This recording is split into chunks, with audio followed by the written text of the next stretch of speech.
Um, Let me move this little bar. Saint Vincent is an island nation, Saint Vincent and the Grenadines. And the main island of that country is Saint Vincent down there in Orange. It's down in the Lesser Antillean Archipelago, which is this range of smaller islands that is kind of arcing down toward Venezuela here. Christian, Um, we're only yeah. seeing the first slide. I think you have to hit Oh, you are? um, Here. the slideshow. We're seeing your kind of browser, internet browser right now. Oh, you are. Oh, I'm in full screen here. Let me see. Oh, Are you seeing this? I think we're seeing your fourth slide, but it's not full screen. It's like the Google slide with the main slide. And oh, there we go. That's better. There you go. Wow, that's beautiful. Okay. For some reason, I'm not able to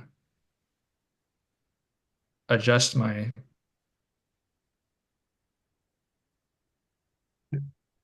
Um, can you see this? Is this full screen? Yeah, now it looks good. Okay. Okay. Sorry about that.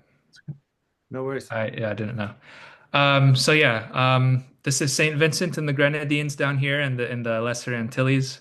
Um, the main island of Saint Vincent and the Grenadines is just the island of Saint Vincent. Just to orient you if you need it. This is the southern tip of Florida here, and then you have Cuba and Hispaniola and Puerto Rico and the Greater Antilles coming down into here. So that's where we were. So St. Vincent is a really beautiful island. Doesn't that look nice today on a sleety February day? Um, there's these beautiful black sandy beaches, and that is because it's a volcanic island. And so there's an active volcano on the island called La Soufrière, and it last erupted in 2021. And so that was a part of the reason we were going to the island. This is a picture of La Soufrière. So the pictures that are not credited are pictures that I took, save for the cover photo there. That was by Mike, and there's another photo where he's credited there with that. But this is Mike here on the right, and Kishbert, our guide from the forestry department. And we were actually walking up this beach to this point to take a footpath up onto La Soufrière to do some monitoring for the warbler. Um, but the whole island is mountainous like this. So if you can't see off to the right here, but as soon as you're a kilometer or so off the beach, you're going straight up into the mountains on the whole island like that. It's a very mountainous island. So this is Dr. Mike Akresh on the left and myself on the right. This was our team. It was just the two of us going down there. And while we were there, we were working really closely with the Department of Forestry. And you can see in the background of Mike's photo just how kind of rugged and mountainous the island is. And behind me and the Sphinx moth, which is what's on my hand there, is a really good example of what primary forest looks like on the island. So it's this dense, um, it's a kind of an old growth ecosystem that is really has been free of anthropogenic disturbance. And so you get this dense mid-story and canopy growth, and you can see the size of this tree and these vines. And this is some important habitat on the island, particularly for the whistling warbler. So the whistling warbler is the star of the show. It's also known as Catharapisa bishopi. Um, the Spanish named it after the bishops of Europe, I guess, because of the black hood.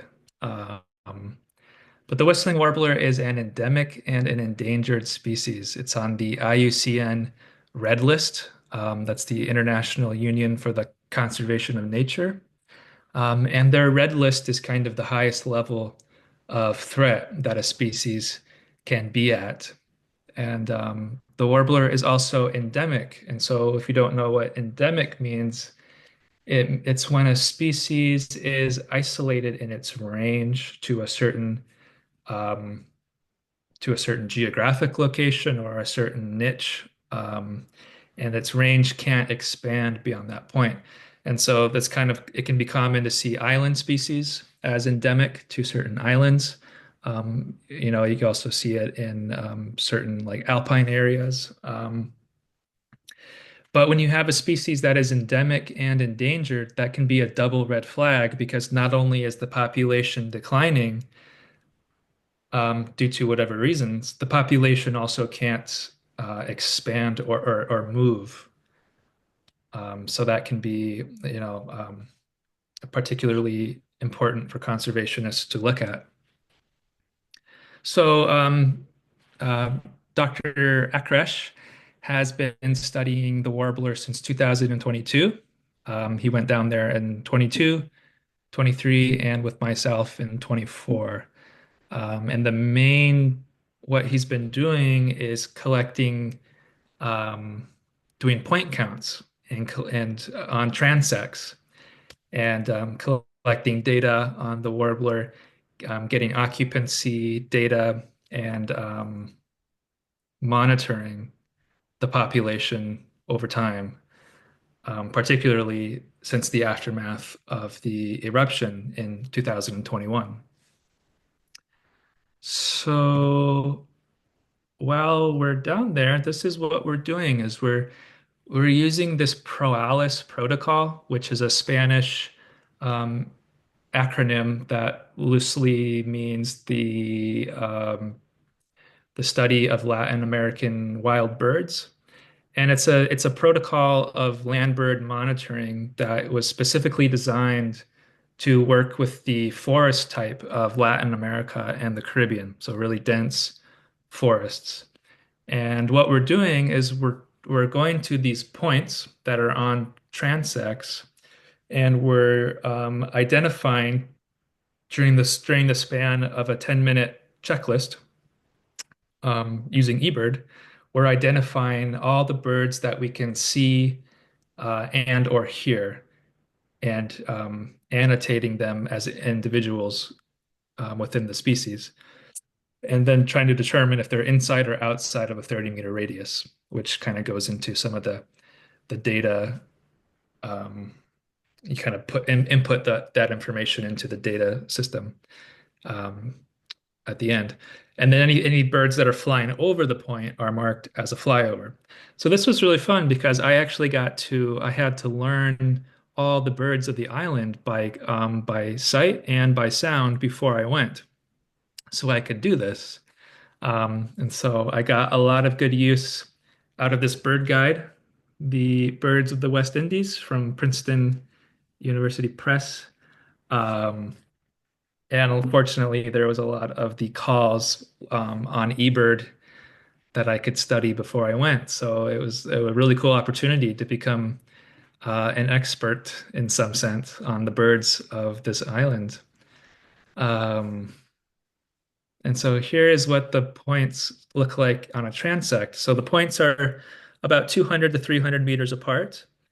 Um, and sometimes we are on a trail, as the picture is here, and sometimes we're not. And sometimes we're just going straight through the forest to get to the next point. And Mike has been using these points repeatedly on his trips to the island. And so most of the points we're getting multiple years of data on, and we can see how the forest is changing, and we can see how species composition um, is, how it looks over time. And while we're at these points, we're also taking vegetation data. So we're looking at canopy cover, ground cover, species, or dominant vegetation at the points, and basal area. And so we can also see how that is changing. And that's interesting too, because the volcano really decimated some of the forest on the island. And so we can see not only how the forest is coming back, but how bird species are potentially coming back as well. So here's a picture of my eBird checklist from St. Vincent. This is all public data, so if anybody wants to go onto eBird and look at St. Vincent, you can see all of our checklists if you're so interested. You can see a lot of them are really stacked up here in the north, and this is because right here in the middle of this dotted line is the island, or is the volcano La Soufrière, and we really wanted to monitor on both sides of the volcano because on the right side of the screen there on the island, on the east side of the island, that's the windward side of the island. And so you're getting trade winds that are coming in and bringing moisture over the mountains there on the east side of the island and creating a rain shadow. And so you have a really moist um, section of the island, whereas on the other side of the mountain range and of the volcano, it's much more dry. And the data really suggests that there's a lot of correlation between the warbler and the windward wet side of the mountain. And so we wanted to get some comparative data to maybe support that or to see if the warbler is able to go into some of those more dry areas. Um, I can say from my experience there, we did not encounter much of the warbler in those drier areas. So some of the numbers. So since Mike has been going down there, 17 sites have been surveyed, and within those sites, there's been 94 points of those points that I showed. So 27.5 of those points contained the whistling warbler.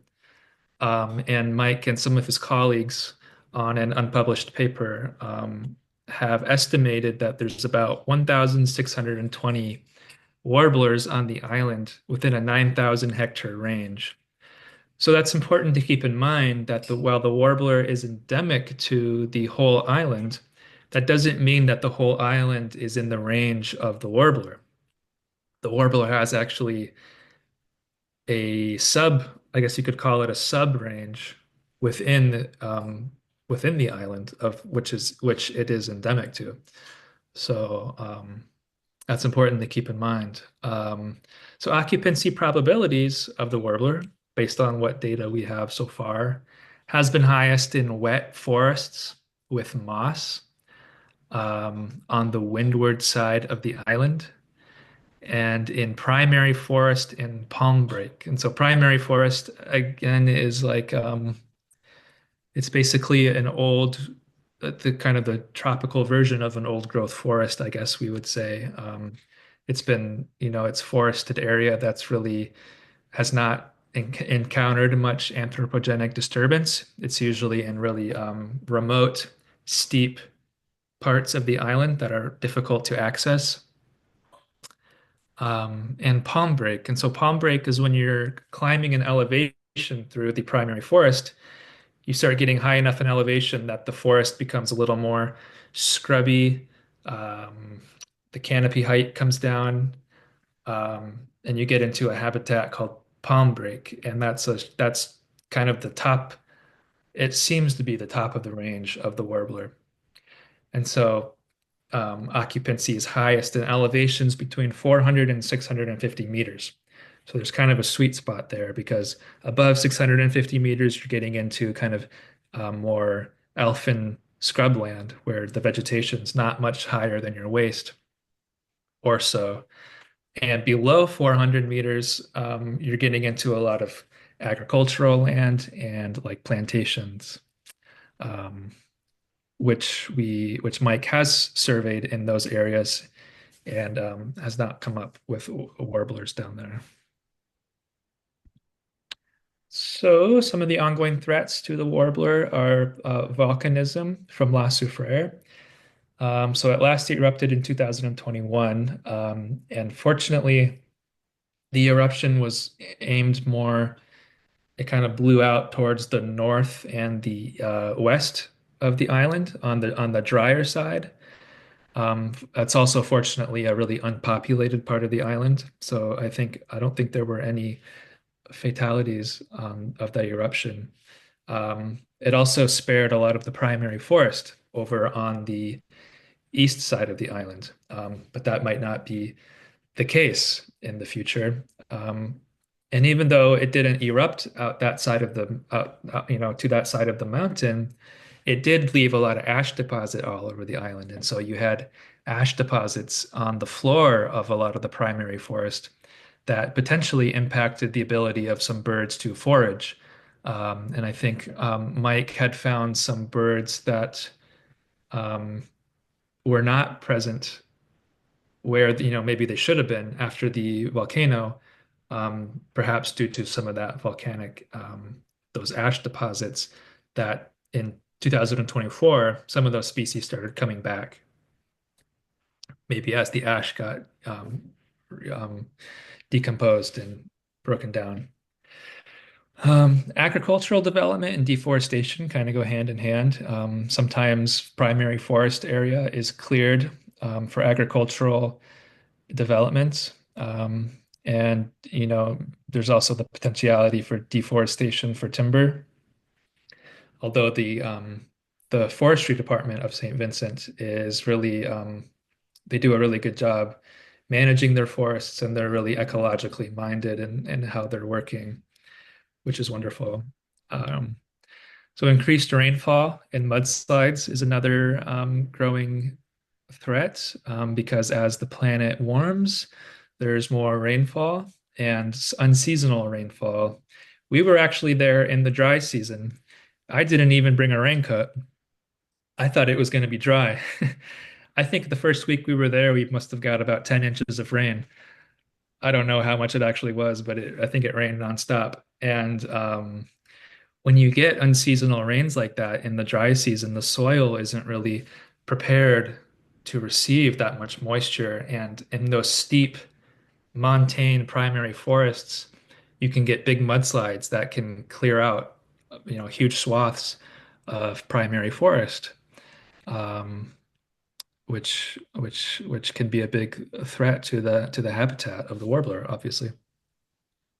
Invasive animals are another issue on the island. The mongoose, in particular, is a really big threat all across the Caribbean, actually. Land birds and seabirds who will nest on Caribbean islands can be really threatened by the mongoose.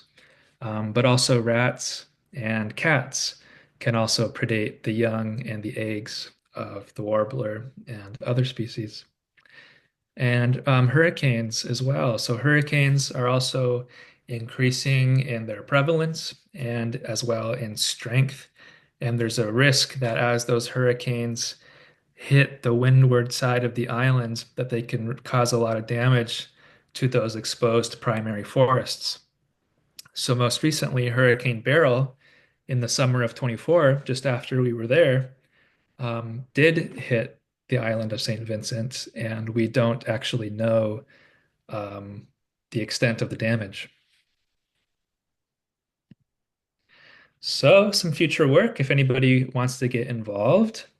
Um, for one, increasing the local capacity for land bird monitoring on the island is going to be really important, especially using the ProAlice protocol so that that data coming in can be kind of in the same um, organizational structure, I guess, so that we can um, aggregate it on the data that's already exists.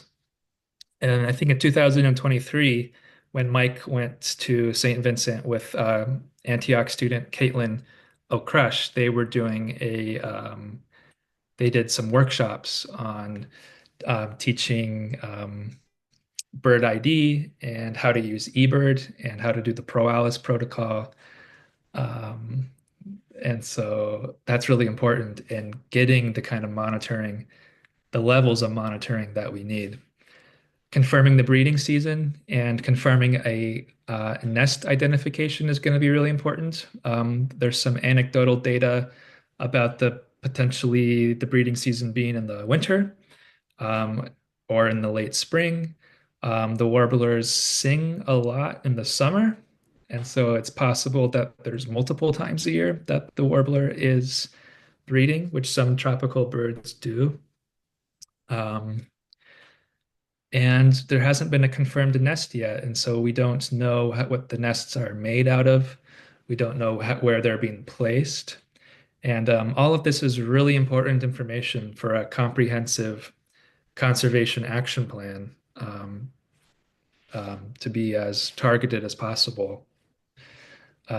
So since Mike has been going down there, he's been putting out autonomous recording units or ARUs. He's been using the audio moth, which is basically just a little computer chip with a microphone on it, and you can program these to record at certain times of the day. And so right now, these are recording in the early mornings and in the late evenings for a set amount of time. And so there's excuse me. And so there's hundreds and hundreds of hours of this of these recordings, and they're actually really fun to listen to because you're just getting this like you get to like eavesdrop on the jungle on this remote island for like an hour and listen to all the birds. And so we need folks who can learn the bird calls and go through and actually make checklists out of some of those ARUs, or work with some computer programs to pick out certain bird species to process that data. That would be really helpful. There's also GIS work to be done. So mapping the warbler habitat based on some of the occupancy data that we have would be really helpful to have a visual aid in that way, as well as remote sensing, and particularly around moisture. So there's a correlation between moisture and the warbler, but the mountain range on the island isn't just a big wall where the moisture is all on one spot. There's a lot of kind of um, heterogeneity among the mountain range, and so there might be little pockets of high moisture within these valleys that we that would be helpful to see visualized so that future efforts to monitor can know where certain pockets of the mountain range might um, hold warblers. So that would be helpful. So now I'm just going to go through some photos and just share some anecdotes or memories about the trip. This is Dr. Mike Akresh here on the left and myself on the right. And this is Glenroy Games in the middle. He works for the forestry department and he's kind of our main liaison down on the island. And he's like a master naturalist and birder. And it was really great being out in the forest with him. Yeah, definitely learned a lot. That was fun. He also does birding trips on the island. And so people can go down there and he'll take you out on a birding trip. This is that Sphinx moth from the beginning. Just pretty cool. So in some of these, you can just see how mountainous the island really is. And the Pirates of the Caribbean movies were actually filmed here on St. Vincent. And so if you watch those films, you can see the mountains that they filmed in, as well as the beaches. This is getting up above the palm break. You can see how kind of scrubby it is. And this is up on the volcano. So this is a lava flow, actually, an old lava flow coming down. And there's a lot of these on the island. Here's myself and Kishbert up on La Soufrière. This was actually the later in the day from that earlier picture I showed of La Soufrière at the beginning. I think that picture that I showed at the beginning with the sunrise was actually down on that beach right there. And so we walked up this island, up this ridge here. You can see maybe some evidence of deforestation. This is also the northwest corner of the island. And so this is where the volcano, the eruption in 21, hit the hardest. And I think that what we're seeing here is actually why it's so sparse in vegetation where we're standing, as well as on that ridge to the right, is because of the eruption took out this forest. And so you can see just what a potential threat that could pose to the primary forests on the island. This is another lava flow on the island. There's just some really cool geology.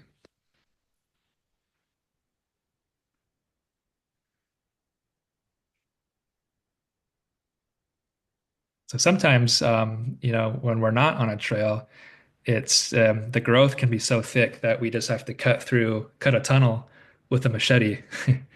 And this is heliconia, these plants, and these are pretty common on the island.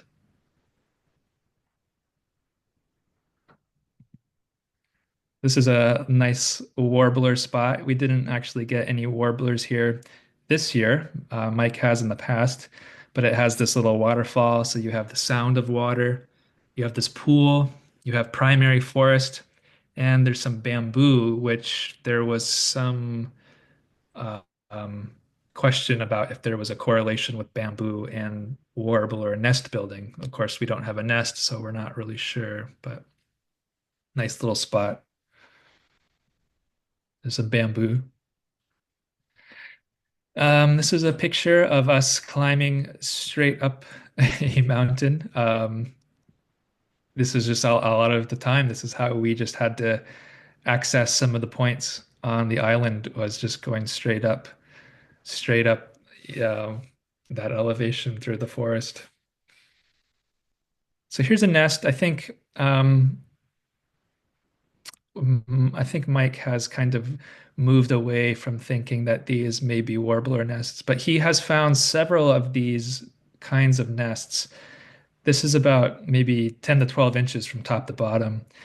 And there's a side entry here, and then there's a cup that kind of comes down into there. So they're pretty cozy little nests.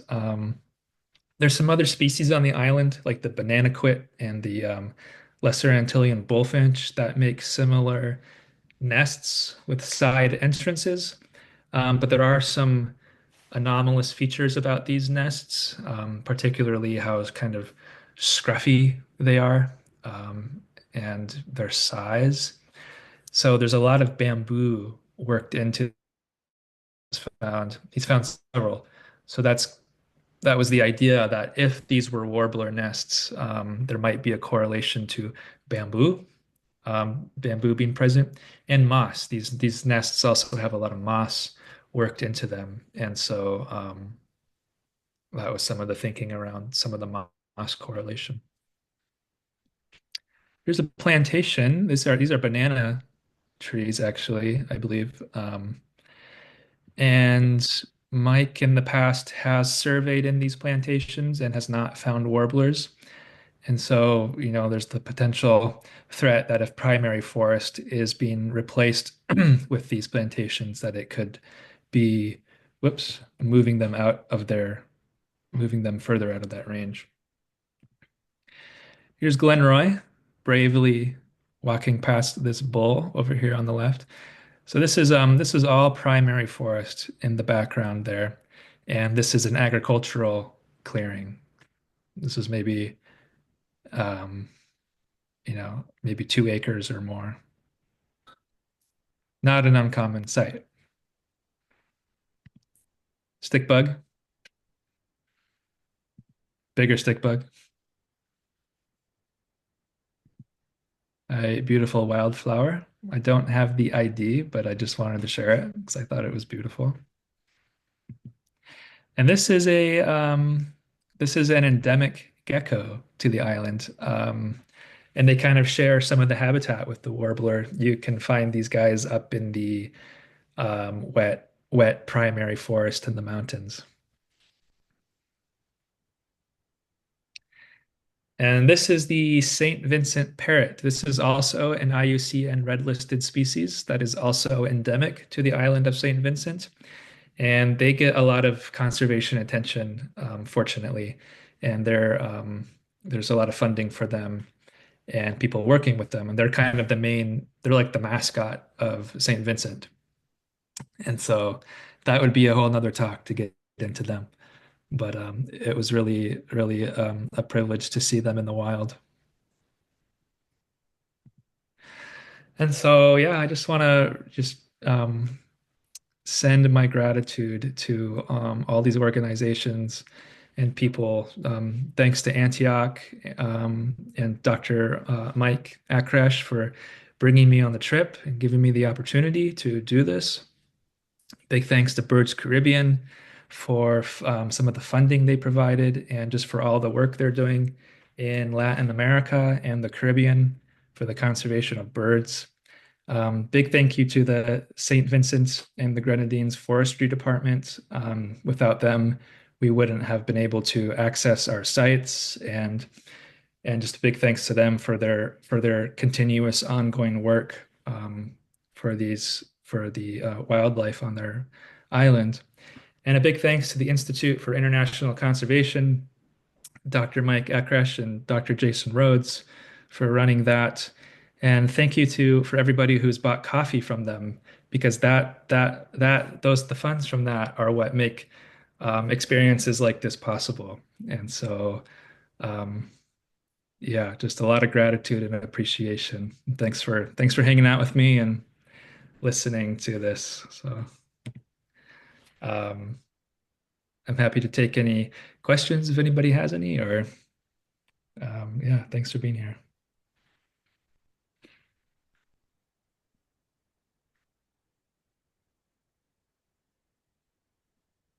Great. Thanks so much, Christian. That was really great talk and really um, nice to revisit all the pictures again. Yeah, Mm. and I have some points, but we can ask overall the general question. Anybody have any questions? Yeah, I have one question. I was curious if you could describe how is it listening to the warbler.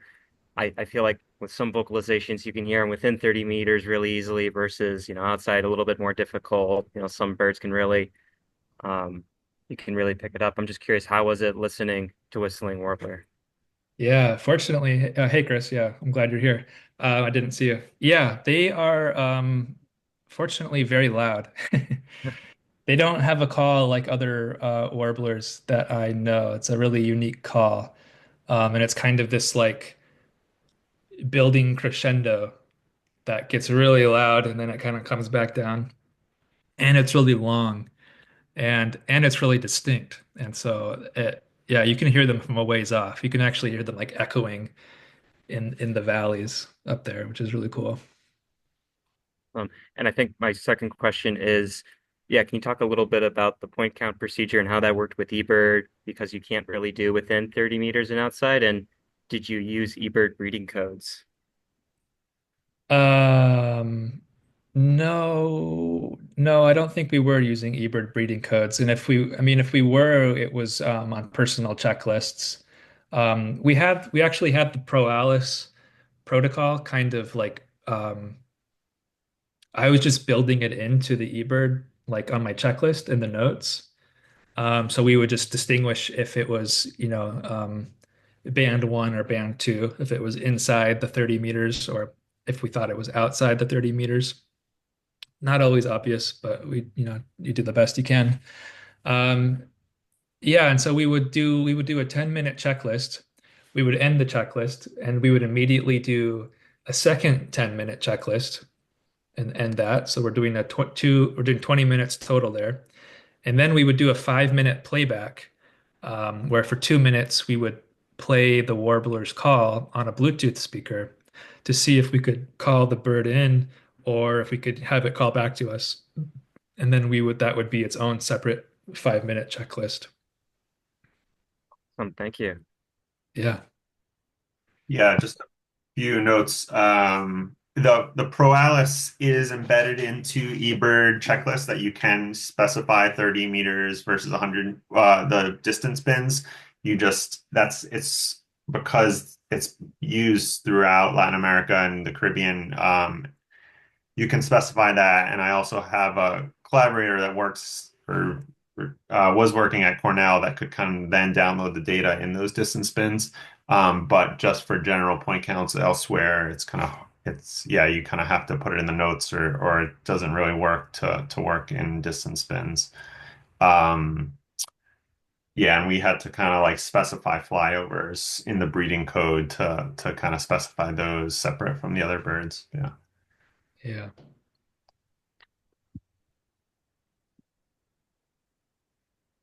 Christian, I have a question for you. First, huge appreciation for the presentation. So insightful, informative, and such wonderful pictures. Um, and I'm curious, given these experiences, like how they might directly or indirectly inform your next steps and you're thinking about where you're going forward. Yeah. That's a good question. I think I actually learned this trip was a part of a bigger obviously my bigger experience at Antioch. But I think what I'm learning is that I actually don't want to work with I I don't see myself becoming a researcher in that sense. Um,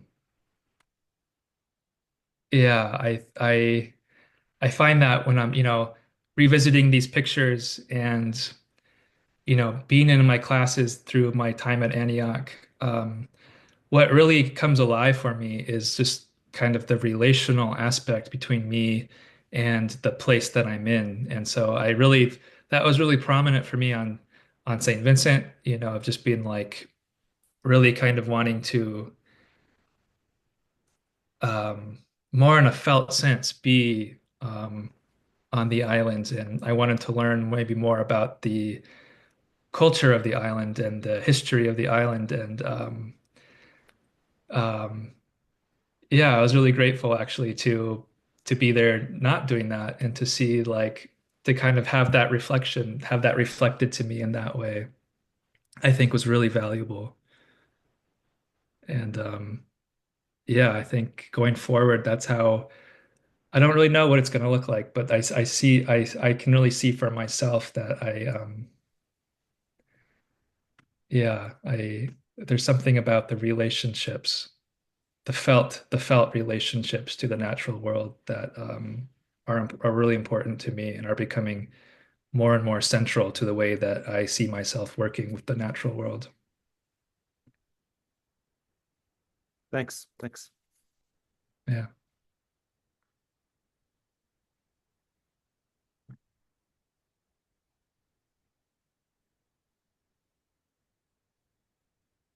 Any other questions? A few notes. Also note that that population estimate was very rough and and has some big confidence intervals, so don't take that to heart.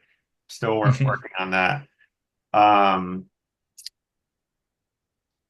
and yeah, we'll be continuing to work on this project in the future with Birds Caribbean and other collaborators. More ARUs have been put out.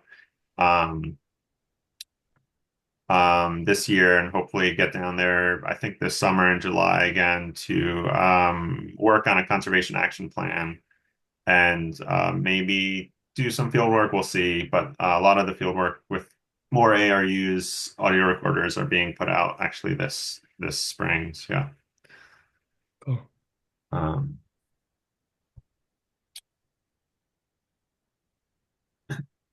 Um, but yeah, great to hear about your experiences, Christian, and your kind of take overall of the trip and your time at Antioch too. Yeah. Thank you. Yeah.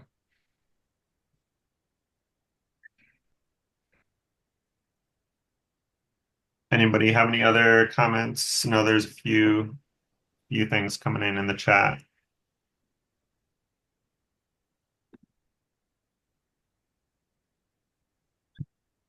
Christian, are you okay if we share this on the video on social media on the Facebook? Suzanne had asked that. Yeah, of course. Oh yeah. Yeah, I can definitely do that, Suzanne. I can email you. Great, thank you. Yeah. just thanks for doing this, Christian. I've heard so much about this project, either from processing 50 million receipts from Mike's account to pay for his from his grant, but also that really wonderful I watched the interview that you did on TV down on the island when you guys were there over the summer. So just really great work. Thanks so much for putting this together. Of course. Thank you.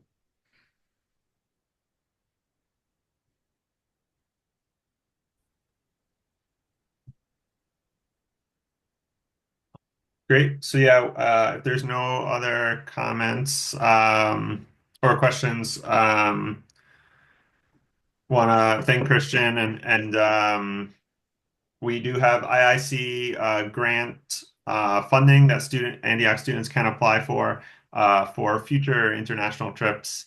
Um, in terms of other capstone projects or other student research or service projects that they might be interested in doing internationally. There's some IIC funds that you can apply for. Due April 7th, I think, is the deadline. That's correct, Jason. That's really close. Close. So there's some error bars on that, but I think we're pretty close.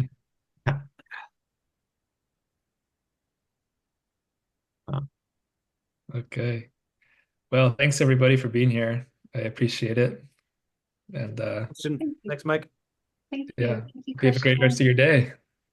You too. Thanks, Christian.